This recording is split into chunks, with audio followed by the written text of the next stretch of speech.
Bung Hamid, kita akan berbincang tentang tema itu. Mungkin satu pertanyaan untuk Bung Hamid, saya kira. Salah satu kelebihan dari Gus Dur adalah seorang sosok yang penuh dengan humor. Nah, ini bagaimana dampak kepada perkembangan Islam di Indonesia itu, Bung Hamid? Mungkin Anda bisa bicara. Pertama begini, melihat Gus Dur sebagai penuh dengan humor itu menurut saya kurang. Karena Gus Dur ini betul-betul memahami humor, filsafat humornya. Jadi bukan hanya praktek berhumor, tetapi dia mengerti teknik membuat humor dengan piawai sekali, filsafat humor, fungsinya, psikologi humornya. Jadi dia perhumoran itu mengerti keseluruhan aspek dari humor, bukan sekedar melucu atau melontarkan jokes yang lucu. Kalau kita baca misalnya, dia hafal semua itu, misalnya joknya zaman Presiden Kennedy di Amerika bersama penulis pidatonya yang terkenal namanya Ted Sorensen. Beliau ini hafal. Ada joke tentang Winston Churchill, ya, Perdana Menteri Inggris di Perang Dunia Kedua, yang beledek-ledekan dengan Clement Attlee misalnya, ketua partai oposisi, tentang privatisasi. Itu saya dengar dari Gus Dur dan saya kutipkan. Nah, Gus Dur ini juga tahun 86 menulis satu pengantar yang bagus sekali untuk terjemahan buku Mati Ketawa Cara Rusia. Yang pengantarnya luar biasa bagus, dan dari situ kelihatan bahwa Gus Dur mengerti betul apa itu humor, fungsinya dan sebagainya. Jadi maksud saya menggambar Gus Dur. Nah, tetapi yang Anda bilang juga jadinya implikasinya benar. Jadi orang luar terutama melihat Gus Dur itu bukan sosok yang angker, yang menyeramkan, meskipun beliau bukan berarti tidak bisa tegas, tetapi beliau mengerti kapan untuk tegas, kapan untuk humor, dan kapan untuk menyampaikan sesuatu yang serius dengan cara sedikit humoristik sehingga tidak melukai pihak yang dikritik dan sebagainya. Jadi itu yang saya lihat. Ya, saya mungkin mau tanya dulu ke Gus Dur. Gus Dur, kenapa kok suka dengan humor, Gus? Menyampaikan Islam dengan penuh humor itu. Tujuannya itu apa emang, Gus? Mungkin karena saya sejak kecil itu kan dekat dengan mubalik. Nah, mereka itu didengar orang karena humor. Nah, itu mungkin ya. Teknik, humor sebagai teknik. Ya, ambil saja contohnya seorang kiai itu diundang ngaji dengan saya di sebuah desa gitu. Itu halaman yang punya rumah itu halamannya kecil sekali, cukup untuk panggungnya kami berdua. Nah, rakyat biasa itu pada duduk di tengah jalan karena nggak ada mobil, ada sepeda. Setengah 9 malam itu si kiai tadi naik ke atas panggung, bilang, saudara, mari kita ngaji karena tempatnya nggak cukup, biarlah ini kami pakai aja kiainya. Gitu. Anda semua duduk di jalan tuh, itu sudah kita cekat di senahan, kasih tahu nggak boleh ada sepeda lewat. Udah, semua datang ngumpul di jalan itu, duduk sila. Ayo kita mulai ngaji dah setelah berapa puluh menit. Mari kita mulai karena sudah pada duduk ini. Adapun yang masih di kebun salak sana, mari kita bareng-bareng doain digigit ular.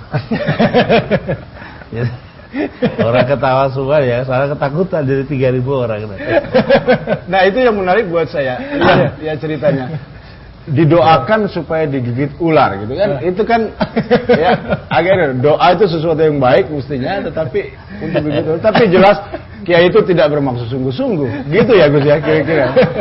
Itu yang gitu-gituan itu yang Gus Dur saya kira juga. Gus Dur memang mendapat sumber dari humor itu dari mana, Gus? Ya mikir aja sendiri. Adaptasi juga Gus. Ya. Kadang-kadang begitu, kadang-kadang ya tergantung lah. Nah, tapi menarik juga, karena Gus Dur kayaknya menguasai humor dari agama-agama lain juga. Jadi dari Yahudi gitu Gus ya. Dari Kristen sudah karuannya diledekin mulu kan Kristen. Ya, tapi ada kalanya mereka yang ledek. Nah, ada 3 orang. Gimana 3 orang agamawan. Ya. Itu bicara agama mereka itu yang mana yang paling dekat dengan Tuhan. Katanya orang Katolik, ya orang Kristiani lah. Kenapa itu? Ya, agama saya. Kenapa? Kita kalau panggil Tuhan kan Tuhan apa namanya? Tuhan Bapak di surga. Oh. Hubungan anak dengan Bapak.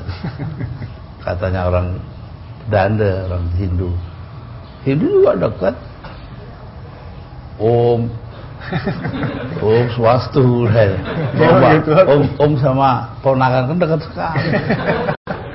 Mas Kiai diem aja saya itu. Lah bagaimana ada? Ya buru-buru mau dekat. Manggil aja mesti pakai menara. Orang begitu. Manggil Tuhannya orang Islam. Nah ini, tapi ini juga menarik. Bagaimana tanggapan Gus Dur mendengar joke semacam itu mungkin dikarang oleh orang agama lain ya, tapi mungkin juga self makri dari orang Islam sendiri. Kelihatannya Gus Dur sama sekali nggak keberatan itu kalau enggak. Kenapa itu? Orang bercanda silakan lah. Walaupun menyangkut hal-hal yang seserius agama. Enggak. Agama itu nggak perlu diterima secara serius. Ajarannya yang serius. Oh itu bedanya Gus ya? Itu ada satu kasat ini sampai ngakak-ngakak. Hampir sekarang diingat ketemu saya diceritakan di televisi di TVRI. Saya itu ditanya tentang sebab-sebab gempa bumi di Bantul. Lah bayangin saya kok bukan ahli geologi, bukan apa, tapi ya udah. Saya jawab, itu mungkin gempa bumi terjadi karena Nyai Roro Kidul itu dipaksa pakai jilbab. Itu benar nggak? Loh iya. Karena bukan ahli geologi yang ditanya. Lah iya. Tapi seorang kiai. Dan kebetulan waktu itu ada kejadian RUU pornografi itu Gus ya? Atau kewajiban jilbab itu. Iya.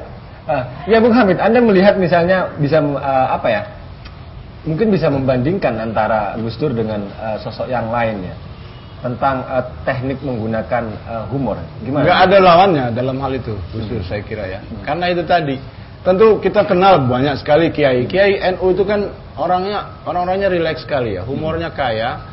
Dan biasanya hadis atau ajaran-ajaran agama diantara mereka diplesetin sedikit-sedikit, itu bukan sesuatu yang menegangkan. Ketika dia kemudian naik di panggung nasional, baru orang misalnya memplesetkan Bismillahirrahmanirrahim aja terus harus minta maaf ke majelis ulama dan sebagainya. Padahal di pesantren gitu-gituan itu biasa. Bukan berarti mereka tidak menghargai agama, tetapi agama begitu akrabnya dengan mereka sehingga seperti kita kalau akrab sama orang udah bisa bercanda gitu loh maksudnya. Jangan karena memang ada perbedaan.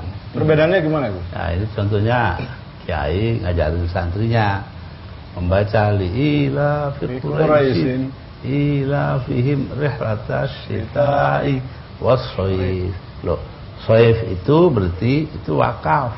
Ilmu baca Quran itu. Ya, tapi muridnya kan lihat hurufnya aja yang ditulis. Iya.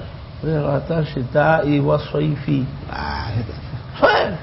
Shaifi ya betul. Akhirnya ayo baca. Ila fi Quraisyin ila fihim rihlatas syita'i was-shaif. Pegang bibirnya kan. Begini, jangan shaifi. Baca shaif ya. Begitu lepas tangannya tuh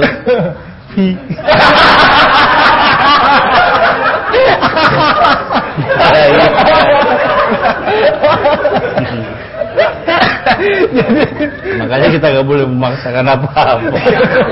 Lo bayangkan itu Quran begitu, artinya bukan berarti mau menghina Quran karena begitu akrabnya ya Gus ya, tiap hari hidupnya dengan. Di situ ada perbedaan kan, dua ilmu, satu ilmu qiraah, satunya ilmu wakafnya baca Quran sendiri. Tapi seperti yang dikatakan oleh Mas Hamid, memang apakah tradisi humor itu juga sangat kental di pesantren Gus? Oh iya, iya jelas sekali. Sufi itu kayak humor. Dalam arti gimana tuh Gus? Sufi kayak humor? Ya artinya mereka itu mau menceritakan sisi-sisi yang segar dari kehidupan.